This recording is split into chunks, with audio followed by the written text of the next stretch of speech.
Jadi ada 4 faktor yang mempengaruhi ketersediaan air.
Perhatikan lo nanti mengerti apa yang harus diamati.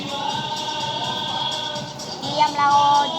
Ini kita buat dia sebagai wadah yang terisi oleh tanah yang tidak ditanami pepohonan, tapi dia berisi dengan Daun tanah kering.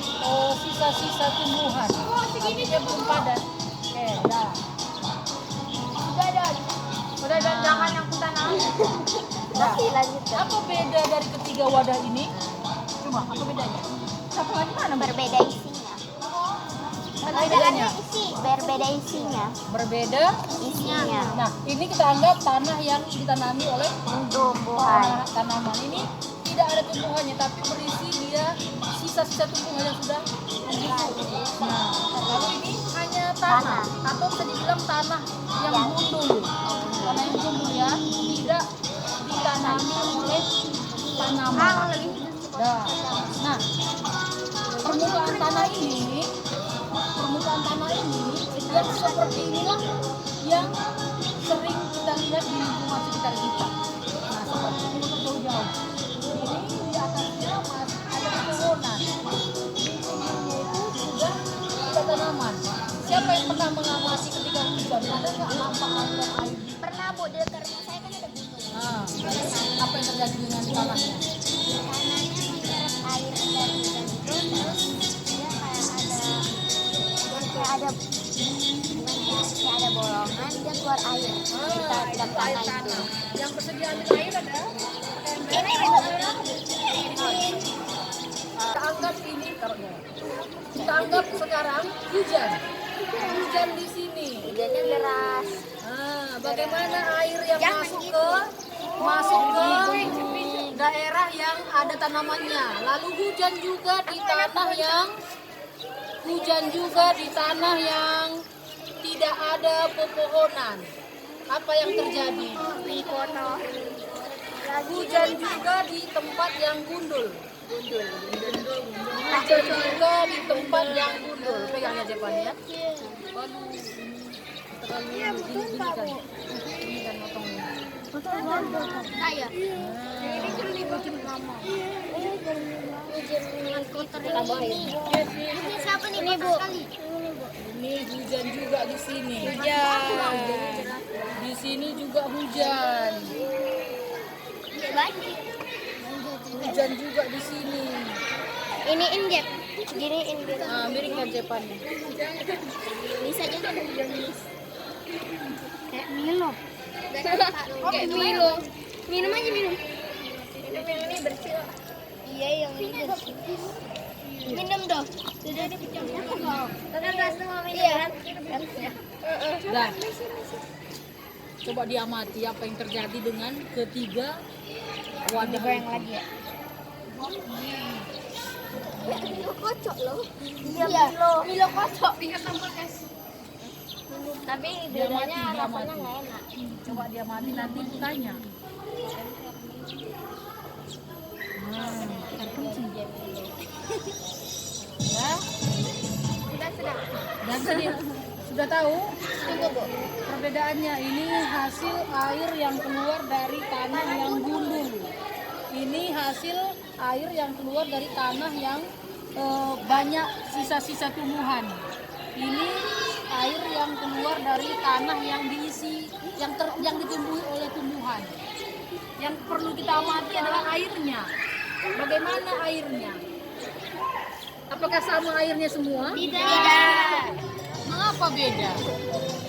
Ayo, kita tahu bisa. Mengapa berbeda air yang dikeluarkan dari tanah yang berisi tanaman, tanah yang gundul dan tanah yang berisi bebatuan dan dedaunan kering. Kalau yang tanah yang ada tumbuhan ini ada akarnya di mana air tersebut akar dari sari. Kalau ini Tidak tersaring karena tidak adanya akar tumbuhan. kalau ini Tidak ada tanaman tidak ada atau akar yang dapat menahan yang sekedar sari. apakah ini sama? Bedanya apa? Karena ini ada sisa dari tumbuhan, Bu. Air yang dibuangnya apakah sama? Tidak. Mana lebih gembur? Ya. Mengapa dia lebih gembur? Karena tidak ada yang sama sari air tumbuhan. Tanahnya pun ikut terbuang kan? Iya. Tanahnya pun ikut terbuang. Seperti ini yang menyebabkan banjir. Karena tidak ada akar pohon yang menahan air, sehingga yang masuk ke sini kalau kita lihat, awas, kita buang dulu. Nah, itu banyak tanahnya juga terbawa oleh arus air. Seperti inilah yang dikatakan dengan banjir. Tanahnya ikut terbawa oleh arus air. Sementara di sini yang terisi oleh bebatuan dan dedaunan kering, dia juga agak gembur, tapi tidak segembur yang tanah gundul. Mengapa? Karena masih ada dedaunan yang menyaring tanah itu. Nah, nanti kita ulang lagi untuk mengerti. Nah, yang terakhir, bagaimana airnya? Tapi agak kekuningan, Bu. Mengapa dia lebih jernih dari kedua?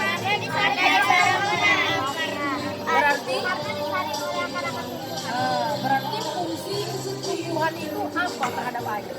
Menyerap Menahan air dalam tanah dan mengikat air, sehingga persediaan air sini pun lebih banyak dan air yang dikeluarkan pun lebih jernih. Kira-kira berarti sudah paham fungsi tumbuhan? Boleh nggak nebang pohon sembarangan?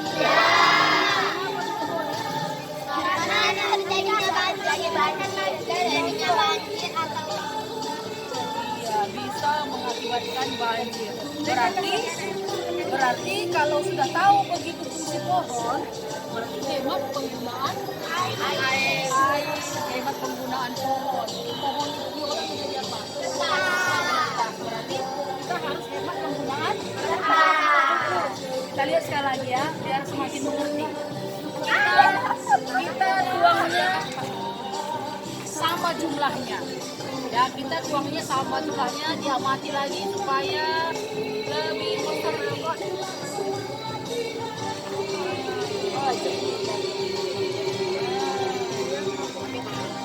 Kayaknya nggak habis satu mangkok.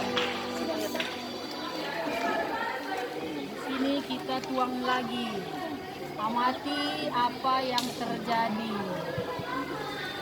Awas lihat. Aku kabur bajunya. awas Lisa. Iya Lisa, kena Di sini kita tuang, tahannya Jepani ya. Ini agak potongannya Nomi. Agak gini Jepani biar agak gini biar dia nggak sampai ke sana. Nah, gitu ya. Apa yang akan terjadi dengan tanah yang gundul? tanah gundul. Ah, material tanahnya itu Coba itu diganti jadi Milo. ikut dibawa oleh air. Nah, jelas ya? Yang terjadinya banyak. Nah, itulah fungsi Ini semakin biar tanah tumbuhan. tumbuhan. Semakin biar Nah, bagaimana hasilnya? Coba diamati dulu sampai paham, nanti kita baru bereskan. Ayo, diamati Ciko. Setelah ini Ibu minta dijelaskan apa fungsi tumbuhan. Ada.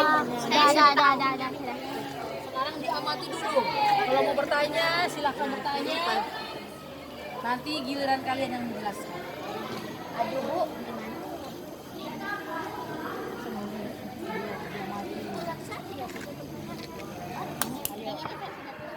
seseorang nanti terlihat.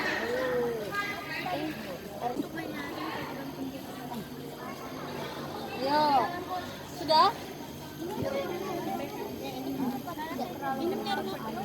Tidak meresap sepenuhnya.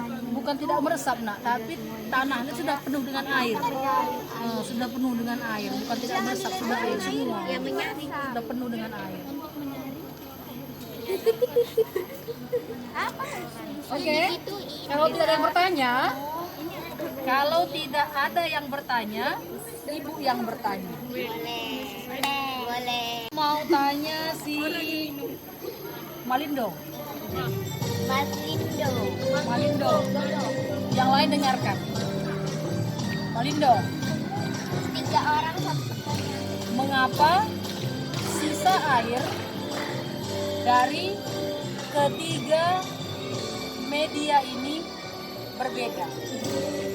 Karena yang tumbuhannya tuh menyaring air yang kotor.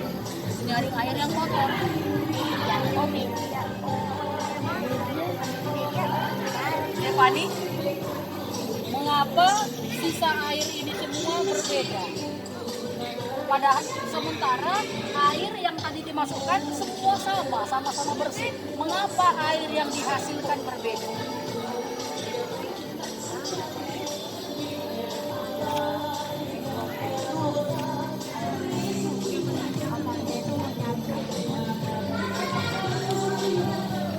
Yang ini mengapa kotor? Dia agak kasar. Yang lain, coba bisa. Vanessa. Kalau yang ada tumbuhannya itu bisa menyaring air-air yang di dalam permukaan bumi selalu menjadi air yang bersih atau jernih. Tetapi kalau yang tanah atau tidak ada tumbuhan yang tidak ada tumbuhan atau akar-akar tumbuhan yang menyaring, jadinya dia tidak teresap dan menjadi kotor.